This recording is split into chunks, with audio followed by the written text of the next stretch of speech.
But the topic for today is family systems in the church, how narrative therapy fits into community care.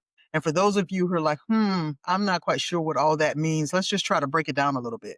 The real question that we're asking today is why church family drama happens and how can we heal from it? So, where it started, I think, would be what I've already named, which is at the dinner table. Conversations with my parents who were faith leaders, church leaders, listening to my grandparents who was a bishop and a pastor, listening to all of the parking lot conversations or the dinner Oh, talk. there's so much ministry that happens in the parking lot. And so just listening to some of the conversations, but more listening to the personalities that they were naming. And the funny part to me is they would never have to tell me who Sister Jenkins was because I knew who Sister Jenkins was just based on, I hope I The don't know story. anybody named Sister Jenkins because they surely gonna come Well, back and at our give me. church, it's Sister Roundtree, so don't Okay. worry.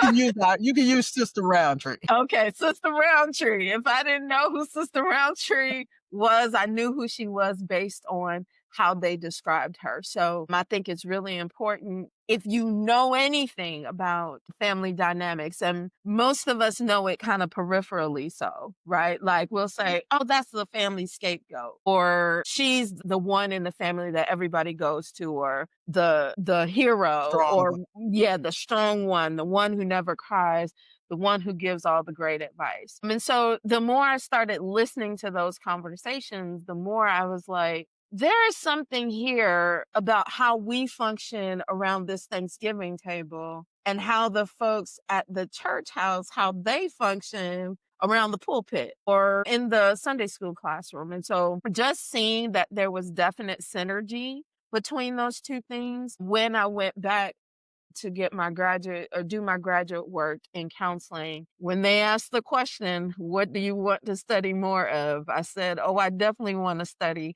congregations as a family system. And so here we are.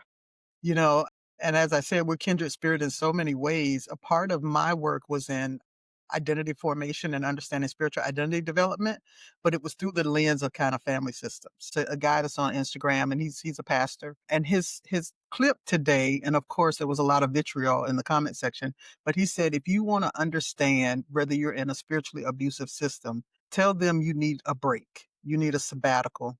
30 days where you just need to go and replenish and be with the Lord. Mm, And if they tell you that you don't need that because you need to be with them or you're not allowed to leave the system for mhm, some reason, you have become enmeshed in something that is kind of taking the place of who God is. mm, And that just kind of speaks to me about mm. recognizing